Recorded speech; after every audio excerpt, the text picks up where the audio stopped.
Let's pray together before we jump in. Dear Heavenly Father, we come just with full hearts tonight. We come with broken hearts tonight. We come with anxiety. We come with nervousness. We come with excitement. We come with all kinds of emotions. And God, I just pray tonight as we sing, as we dance, as we get to know new people, as some of us are here for the first time at an event like this and it seems strange, would you just, tonight in small groups, just any awkwardness that's there, just remove it. God, would you just cause whatever barriers are up in the building tonight to hearing from you to fall. God, I can't do that. Band can't do that. Only you by your Spirit and by your power, God, can do that. Thank you for that. It's in Jesus' name that we pray.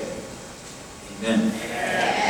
I hope you guys did you guys have school today? Very cool. It was a beautiful day today. I got to hang out and I've been calling it Green for the last 3 days, but it's Green, Texas, which is awesome. And it's been amazing. My wife and my baby boy, the last couple of days. For some of you, I was here on Wednesday night. How many of you were here Wednesday night? How many of you were not here Wednesday night? Welcome to our little party. We're glad to have you.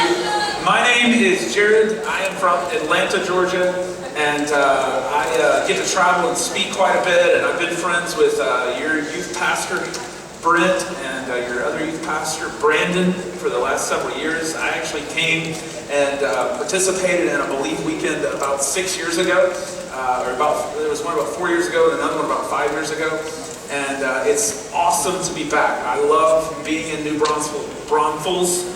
I keep tripping on that. Oh, shut up.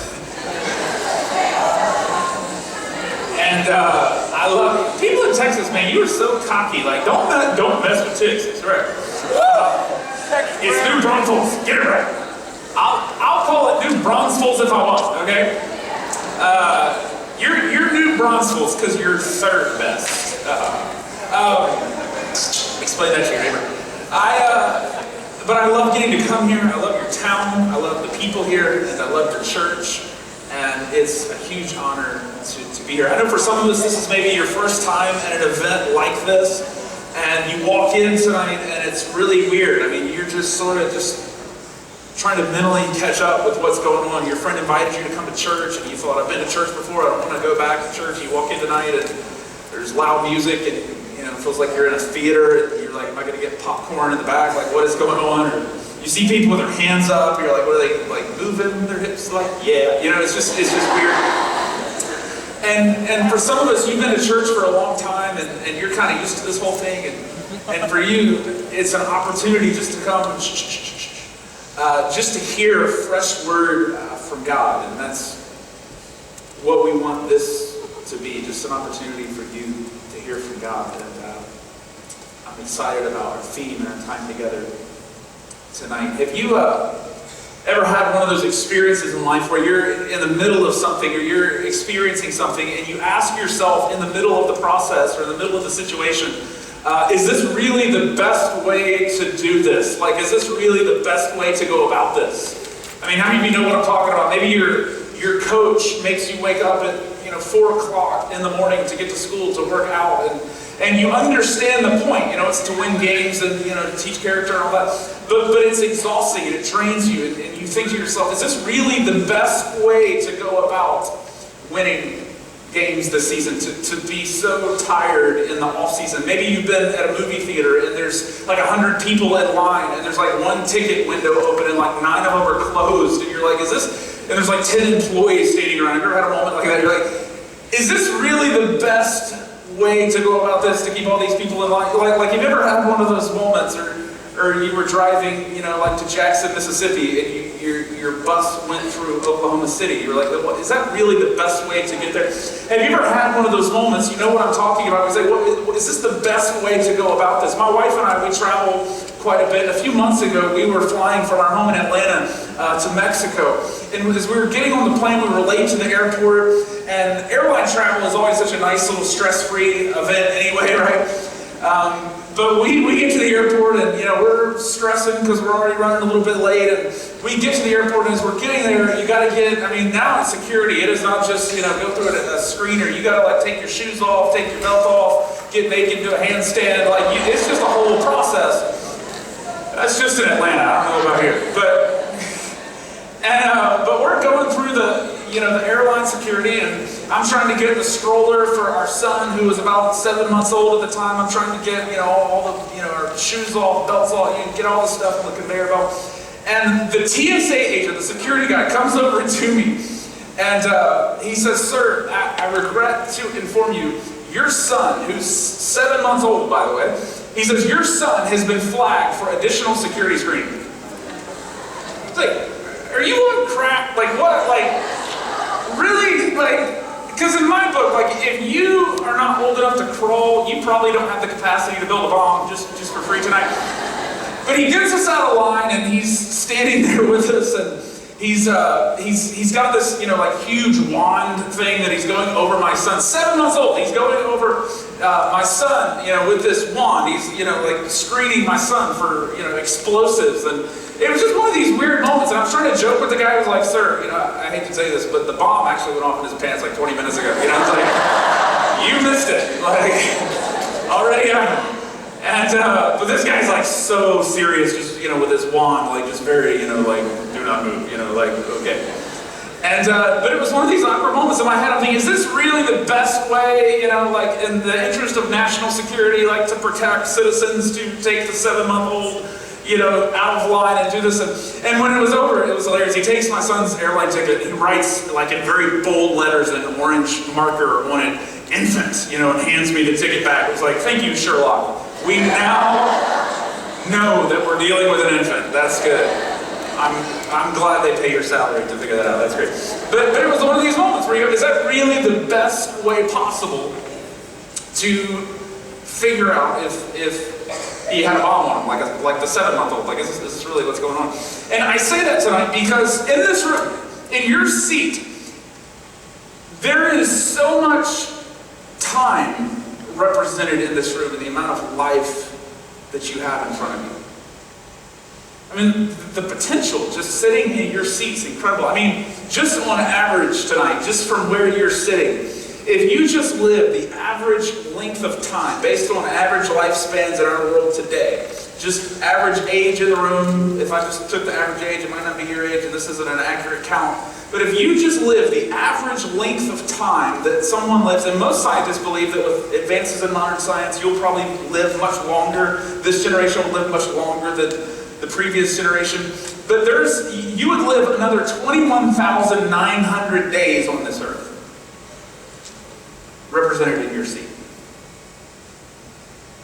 If you took just the amount of money, just based on average income in the United States, represented in your seat, if you work the average amount of time that someone works, so you're 65 years old and make the average amount of money that somebody makes, and you'll probably make much more. I'm sure your salary would be much higher than the previous generation's salary, but you would make $1.7 million in your lifetime. And just to think about that, sitting in your seat tonight, 21,000 days, $1.7 million. And to begin to ask the question, while you're here on this earth, with the time that you have, with the money that you have, with the resources that you will be given and have been given in your life, what is the best way possible? Because for a lot of people, they get to this moment in their life, whether it's at 15 years old or 25 years old or 60 years old, where they go, I've lived my life on this earth. I've been here for a while now, and the way that I've spent my time, or the way that I've spent my money, it hasn't been the best way possible for me to live my life on this earth. And I think all of us live with a certain sense of anxiety that at some moment in life we'll feel like a failure, that whether it comes to education or getting into college or getting married or whatever it may be, I think all of us have a certain sense of anxiety that we won't be successful in our life. But here's what I want to suggest to you tonight, that it is quite possible that you will actually be successful at everything that you set out to do, in terms of money, in terms of marriage, in terms of whatever it may be that you decide with your life and your time and your money that you want to do.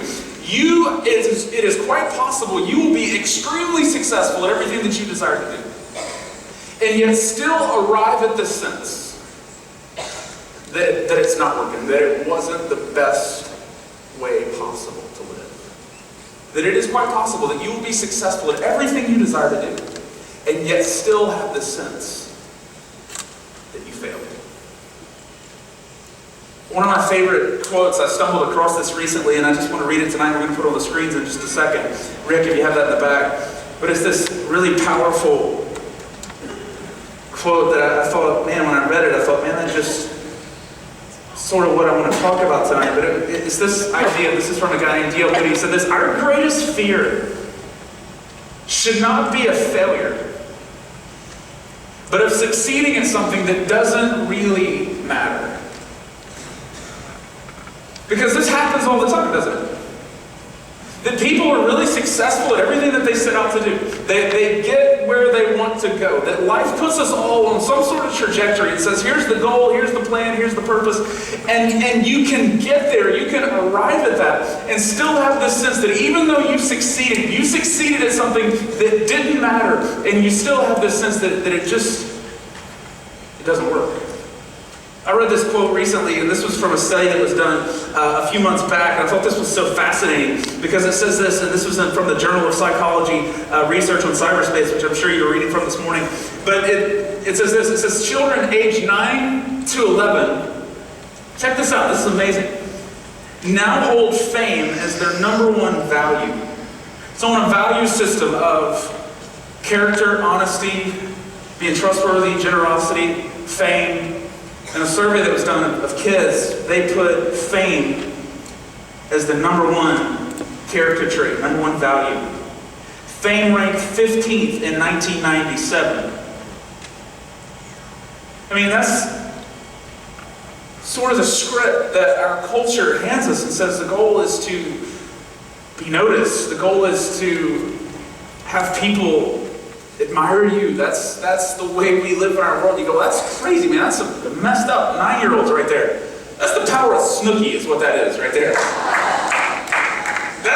Because you watch Snooki on TV and you're like, I could do that. Like totally, I could do that. But we live in a culture.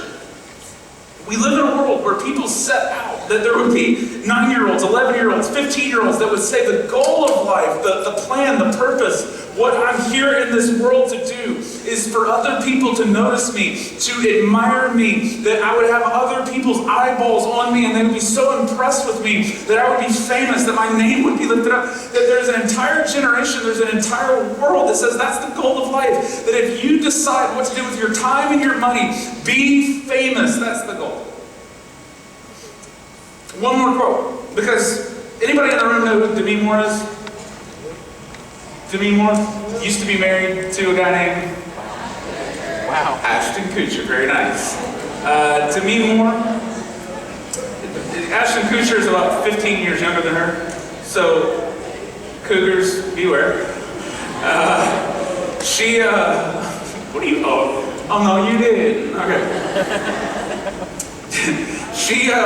That's true. She's married to a guy 15 years younger. Now she's dating somebody who apparently is even younger. Did you hear this? She's dating somebody younger than Ashton Kutcher. Did you know that?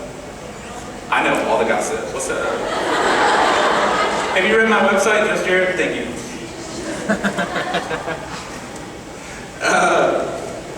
But she said this. She was interviewed in a magazine. Demi Moore, been very successful in her life. By all accounts, she's gotten everything she's ever wanted. Fame, fortune, money, everything she ever wanted. And here's what Demi Moore said in an interview recently in People magazine. When I read it, I was just blown away. But she says this: what scares me, Demi Moore, is that I'm going to ultimately find out at the end of my life that I'm not really lovable, that I'm not worthy of being loved, that there's something fundamentally wrong with me. This is one of the most successful women alive. And yet, how many of us, and you don't have to raise your hands, would read that quote and say, yeah, that's me. I go through life feeling like something's fundamentally wrong with me. And Demi Moore is just hitting on a problem here, that it doesn't matter the fame, it doesn't matter the wealth, it doesn't matter that you can get everything in your life that you set out to achieve. It's possible to succeed at something, to get it and realize that it didn't really matter at all. And I say that because our culture will place you on a pathway and a trajectory that says this is what life is supposed to be about. Here's what the goal of life is: to be noticed, to be famous, to achieve something, to have something, to get more of something, to have another of something, to, date one guy, date two guys at once, get whatever, whatever it may be. And it's possible to get it and still have this sense, like Demi Moore arrives at, to say it didn't really matter at all. And to take a weekend out of your life and to begin to disconnect from the cultural script that says this is what life is about. Because I think for most of us, we just go through life, this is true of me, we just go through life day in, day out, and we don't ever step back and ask any questions about the path that we're marching down. Whether it's in terms of what we desire, what we purchase, where we go, who we date, whatever it may be, we just kind of go with what our heart tells us we want to do, or what our teachers, or whatever it may be, tell us we need to do. And we never step back and go, wait a minute, is it possible that I could get everything I'm working so hard to get and still have this sense that it didn't really matter at all? Because it's quite possible, isn't it? This guy named Paul, who wrote a majority of the New Testament. Paul was sort of the architect of Christianity as we know it. Jesus had died, risen from the dead, and I think most of us are familiar with Jesus. Jesus came from heaven to earth to the cross to the grave to the sky. Lord, I lift your name on high. I mean, Jesus goes back to heaven, and he doesn't stick around to explain a whole lot, and Jesus' followers are on earth trying to figure out, okay, what does this mean? And this guy named Paul sort of steps into the picture and architects a lot of what we know about church and Christianity today. And I want to look at this little scene out of Paul's life in just a second, but it's this powerful moment where Paul asks this question that I want us to look at, and we're going to put it on the screens in a second. You don't have to put it up yet. But Paul is this guy. His name used to be Saul. We'll get to that in a second. But his name is Saul, actually, in the story that we're going to look at. And at this point, if you don't read the Bible a whole lot, that's okay. I'll explain just sort of what's going on here. You have the time before Jesus. You could essentially think of the Bible divided into three sections. There's the time before Jesus. There's the time of Jesus. And then there's the time after Jesus. And Paul is writing his letters, and he's writing his message during the time after Jesus. So just to set up a little bit of context. And so at this time after Jesus, Jesus was a Jewish carpenter. He was a Jewish teacher.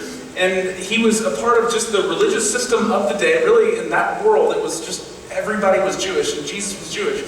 And so after Jesus rises from the dead, this question is going around the world. Is this Jesus movement, is it a Jewish thing, or is it something new, entirely different? Like, is it a whole other thing? And so Paul's letters are mainly focused on answering this question of who this guy Jesus is, and what the meaning of his life, and the fact that he's risen from the dead, and what it means. And the story that we're going to look at tonight, it takes place on this road called Damascus. Let's say that together, Damascus.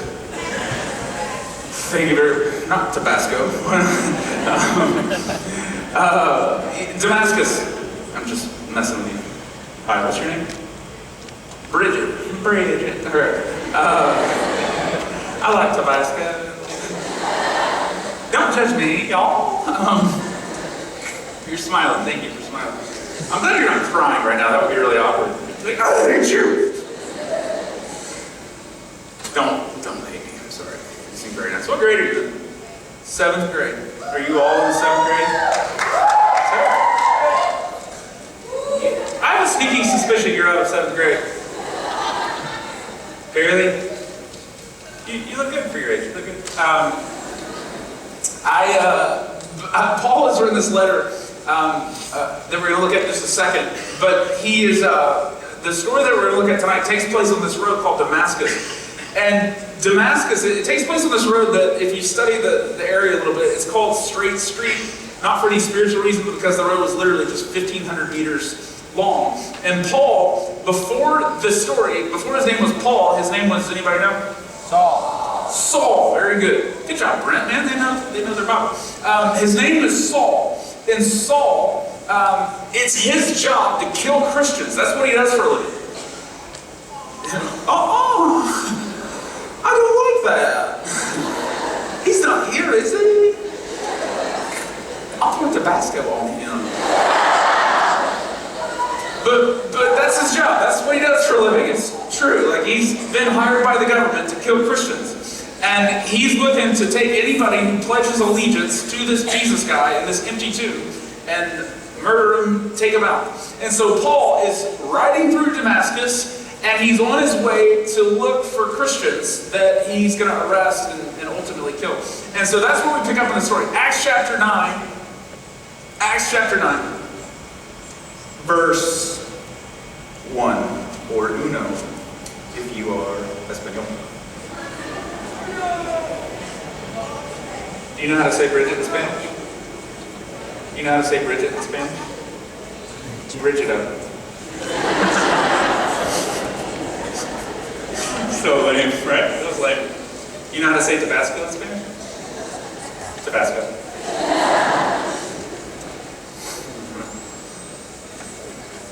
Do you know how to say 7th grade in Spanish? 7th grade up. That's it. So don't take French, take Spanish. It's very easy. It's very easy to pick up. Anybody here speak Spanish?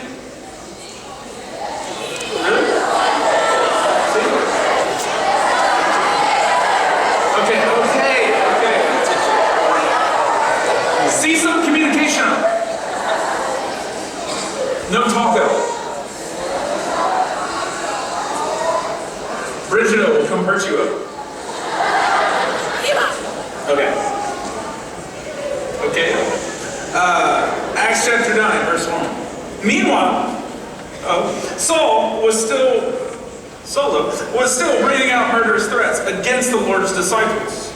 He went to the high priest and asked him for letters to the synagogues in Damascus, so that if he found any there who belonged to the way. By the way, Christians at this point weren't even called Christians. They were called the Way, because they were people that followed the way of Jesus. So people had heard about this guy named Jesus, who taught about generosity, who taught about giving, who taught about loving your enemies, who taught about all kinds of radical truths that were so countercultural to the religion of the day. And they were living in little communities practicing the way of Jesus. And so they weren't called Christians. That name doesn't occur until much later. But at this point, they call them followers of the way. And that's what Saul is looking to find. Anybody who's a part of the way. It says he went to the high priest and asked him if he knew any followers of the way, whether men or women, which is just a little clue the writer's giving you, just to let you know how twisted Saul is. So even women, children, anybody that's attached or associated with the way or Christianity, he's going to get rid of them. Whether men or women, he might take them as prisoners to Jerusalem. Verse 3. As he neared Damascus on his journey, suddenly a light from heaven flashed around him. He fell to the ground and heard a voice say to him, Saul, Saul, why do you persecute me? Verse 5, and here's sort of the crux. Who are you, Lord? Saul asked. I am Jesus, whom you are persecuting, he replied. Now get up and go into the city, and you will be told what you must do. The men traveling with Saul stood there speechless, like you do when you see a guy go blind. They heard the sound, but did not see anyone. So this has to be a bit of a freaky moment for them. He opens his eyes, and he can see nothing. So they led him by hand into Damascus. And for 3 days, it says he was blind, and he did not eat or drink anything. And then he goes into Damascus, and while he's there, he gets a new name, and he gets his mission of what he's going to do while he's on earth. But here's the amazing thing to me, and I've read this 100 times, and I'll always read over it. When Paul meets Jesus, when Jesus Christ comes into Paul's life, into Saul's life, and he meets him, when he sees him, literally what happens is, this blinding light comes from heaven, the person of Jesus Christ shows up, literally blows the eyes out of Saul's sockets when it happens. He goes blind, and he's on the ground, and the first thing he's thinking is, who are you? What do you want with me? What is happening? This is powerful moment, and he says, who is this? Who are you? It's a powerful question to ask. Who is this Jesus? And I think the goal of this weekend, I think you could have a lot of plans and purposes and things that we would try to do over the course of this weekend, where we would say, okay, the goal is that we would write a long list of things that we need to work harder on or try better at, or things that we need to do. But the goal of this weekend is that you would come to this point in your life as a 7th grader, or as a junior in high school, or as a 35-year-old who's coming to volunteer, where we begin to ask this question together and individually in our hearts: who is this Jesus? And how is this Jesus, in the same way that he interacts with Saul and radically transforms his life, how is he coming into contact with us as individuals and as a community? And how is he transforming us? Because when you begin to ask this question, who is this Jesus? It's a question that begins to change everything. When you really begin to ask this question, who is this Jesus? Who never traveled more than 15 miles from his home, who lived 2,000 years ago, 7,000 miles away, never wrote a book, never held a political office, and yet somehow split history in half. Who is this Jesus who wants to know us by name and have a relationship with us? Who is this Jesus that longs to connect with us in this world, broken, messed up people? Who is this Jesus? And I think for a lot of us in the room, you hear me ask that question, and maybe you've been coming to church for a long time, or maybe you've driven by a church sign before that said God loves you, and you hear somebody say, well, who is this Jesus? And you think, okay, I know who Jesus is. And when I was 15 years old, or in 7th grade, somebody would say, who is Jesus? I knew. I was like, well, Jesus is my ticket to get out of hell. That's who Jesus is. And as long as he kind of has a safe distance from my life and doesn't really affect too much of what I'm doing on a day-to-day basis, then he really just gets me out of hell. That's kind of who I want Jesus to be. Because I don't know about for you, when I met Jesus, I was 7 years old. And that's sort of who I thought Jesus was. He was the one that got you out of hell. Some of you know exactly what I'm talking about, because that's the reason you became a Christian. It was like, I don't want to go to hell. Yeah, but where's the aisle? I'll walk down it. And that was, for me, it was the pastor was in front going, if you're to die tonight, you're going to go to hell. If you're to die tonight, you want to go to heaven. If you're going to die tonight, you'll probably go to hell. And I was like, I was 7, I was like, hell? That doesn't sound like fun, And, I was like sitting, my older brother was sitting next to me, and he's like, he'd already walked the aisle years earlier, and he's like, you don't have to walk the aisle if you don't want. I was like, really? He knew some older brother loophole of the whole thing. And I was like, well, what's the other option? He's like, you can go to hell. And I was like, thank you, that makes me feel so much better. And in my head, it was like, well, that was the point. It was walk the aisle, make the decision, accept Jesus, check the box on the card. That's done, that's over with. Let's move on with our life. And if anybody said, who is Jesus? It's, well, the guy that gets me out of hell. And some of you know exactly what I'm talking about, because if I were to really ask you and say, okay, who is Jesus? You would give some more political answers than that, but that's really what it comes down to. He forgave me of my sins, died on a cross. And all that's true, by the way, so that I go to heaven and I don't go to hell.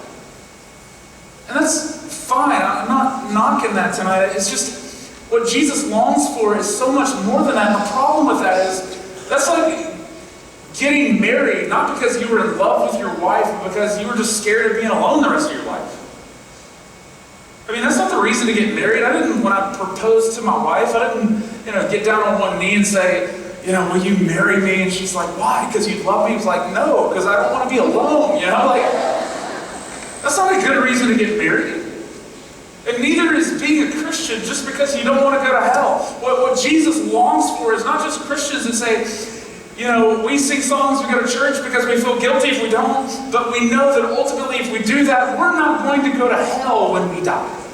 That's like getting married just because you're afraid of being alone. No, what God longs for is for his sons and his daughters in this room to connect their hearts to him, to have a relationship with him, for us to begin to ask deeper questions about who he is and how, when we come to know him and we come to spend time with him and we allow him into our lives, how it radically alters our days on this earth. Because here's the deal. When you begin to ask this question, who is this Jesus? What you begin to discover is that this Jesus comes to beautifully wreck our lives. And when some of us over the course of this weekend begin to really ask this question, who is this Jesus? And you're not just trying to give the answer to the question of, well, Jesus died on the cross and Jesus is it. But when you really begin to ask this question, who is this Jesus? You're going to begin to discover that Jesus comes into your life not just to fix your problems, not just to make everything okay, but to beautifully wreck and alter your days on this earth. And if you wear that shirt this weekend that says, I want to connect, or says connect on it, what does it really mean to connect with Jesus? It means your life is going to get beautifully wrecked by the Son of God. It means things aren't going to be the same. And to really begin to say, like Paul said, who are you, Lord? Who is this Jesus? Before you get to the answer, you got to start asking the question, this guy that split time, this guy that lived 7,000 miles away 2,000 years ago, wants a relationship with me? Who is this Jesus? And get behind sort of the scripted answer of, I get out of hell if I put my faith in it. And you start really asking, who is this Jesus? You start realizing he comes to really wreck your life and change the order of your life, change the order of your heart. Jesus said it this way, take up your cross, lose your life so you can actually begin to have it. What is that about? That's about the script that our culture hands us that says, if you do this, you'll be successful. If you try this, you'll be successful. If you do this. It's about getting to that moment where you're just looking at that script that life says, if you own it, you'll be happy. If you get 10 million hits on YouTube, you'll be happy. If you get in a film, you'll be happy. And it's about setting down the script that our culture hands us and losing your life so you can actually begin to have one. And beginning to recognize and connecting your life to what life is supposed to be about, because it's possible that you can be successful at the script that life hands you and still have the sense that it didn't really matter at all. And Jesus comes to beautifully wreck our lives, so we start to put down that script and pick up a new one and begin to recognize what life on this earth is really about. But it happens when we begin to really ask, who is this Jesus? And not just say, well, I know the answer, but we begin to say, who is this Jesus? He comes to beautifully wreck our days on this earth. Some of us are going to say that tonight, say, okay, well, I want to know, who is this Jesus? What you're going to begin to discover is that when Jesus shows up in the scriptures, whether it's in Paul's life or whether it's in somebody else's, he always comes in two ways. I mean, he comes in power, but he always comes in grace, and he always comes in truth. Jesus Christ always announces himself in our lives in grace, and he announces himself in truth. And he announces himself in truth. And this is sort of the hard pill to swallow tonight. This is sort of the hard part. Jesus Christ comes in truth. You go, okay, what does that mean? It means that we start to recognize some truths about ourselves on this earth. And I've started in my own life just to say, okay, what is the truth? When Jesus comes and I begin to actually listen to the truth, I start to discover something that's true about me and it's true about all of us. We are far worse than we think we are. Okay, well, that's really uplifting, thank you. It's true. You are far worse than you think you are. You're far worse than you could ever imagine. And it's not your fault. It's not my fault. But there is this thing called the sinful nature that laid claim to your heart before time and space. This thing called the sinful nature that is inside each and every one of us. And it is the reason why you do the things you do. It's the reason why you have the regrets that you have. It is the reason why you say things and go, why did I do that? Because there is this thing inside each of us called the sinful nature that you can't fix it. You can't reverse it. And nobody had to teach it to you. I'm never going to have to sit my son down and go, okay, today's the day that I'm going to teach you how to lie. Are you ready? Today's the day. No, nobody has to teach you this. It's just in us. I'm never going to have to sit Dane down and go, okay, son, here's the deal. You got to stop sharing with people. You got to be more selfish, okay? We're gonna practice being selfish, all right? You ready? You got to stop with the generosity thing, man. It's killing the family reputation. Like, come on, be more selfish. You know, no. Nobody has to teach you that. It's just in there. And it's just the truth that there is this thing in us called the sinful nature. And it doesn't mean that you're an unlovable person. Actually, it means the opposite. But it is true about all of us today. And when Jesus Christ comes and announces himself in truth, it means you start to face some truths about yourself that you can't fix you. My wife says it this way to me a lot. The truth will set you free, but it's probably going to make you mad at first. And for some of us, you're going to have to come face to face with this truth that you can't fix you. You can't change you. Because when Jesus Christ comes in truth and begins to unpack some stuff in your heart about how ugly it actually is in there, about what's really going on inside, about the secrets that nobody knows about, when that starts to happen, you start to recognize some things. That you're far worse than you ever thought you were. But see, here's the deal. Yes, you were far worse than you ever thought you were, but you're also far more loved than you could ever imagine. And that's the grace part of the gospel. That's the grace part of this message. That when Jesus Christ comes, he announces himself in truth, but he announces himself in grace and says, yes, you are far worse than you could ever imagine, but you are also far more loved than you could ever possibly hope for. And for some of us, you know, man, I feel guilty. Like I got this thing, like the sinful nature that drags me in this direction. And for some of us, you come in this weekend with all kinds of secrets and all kinds of things that you would never want anybody to know. I certainly understand that. But here's the deal. The only sins that matter in the New Testament are the ones that Jesus paid for on the cross.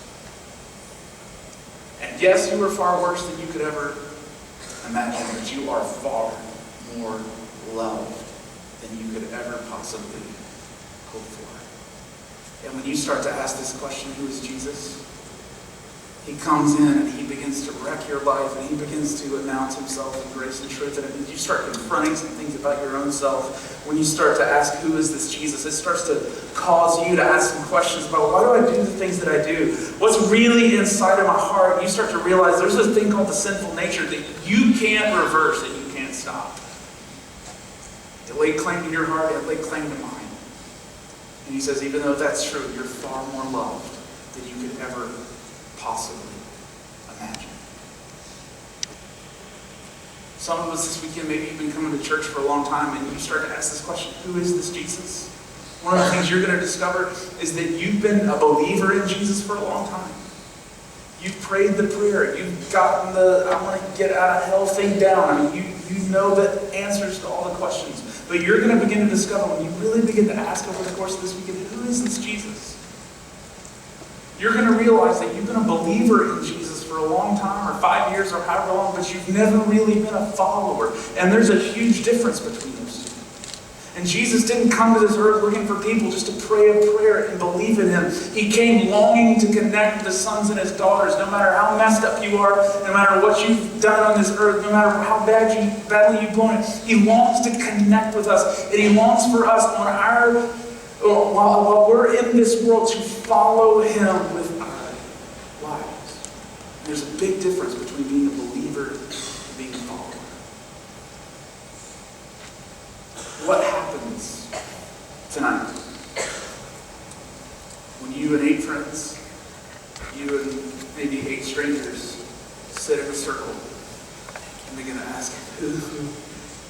is this Jesus? Lived 2,000 years ago, never traveled more than 7,000 miles, or never more than 7,000 miles away, never traveled more than 15 miles from his home, split history in half. And yet he longs to connect with each and every one of us. Who is this Jesus? And like Saul, when you start asking that question, it changes everything. It beautifully wrecks your life. And you can avoid the question. And you can live your life insulated from Jesus, distracted, so focused on whatever it is that you want to do while you're here in this world. You can spend your time and you can spend your money, all 21,900 days, all $1.7 million, in whatever direction that you want to spend it. But here's the deal. If you spend your life on this earth avoiding this question, who is this Jesus? At best, you will be successful at something that doesn't really matter at all, at best. Jesus comes, grace, and he comes in truth. He says, I want you to ask the question, who is this Jesus? Because when you start to ask the question, it changes everything. Let's pray together.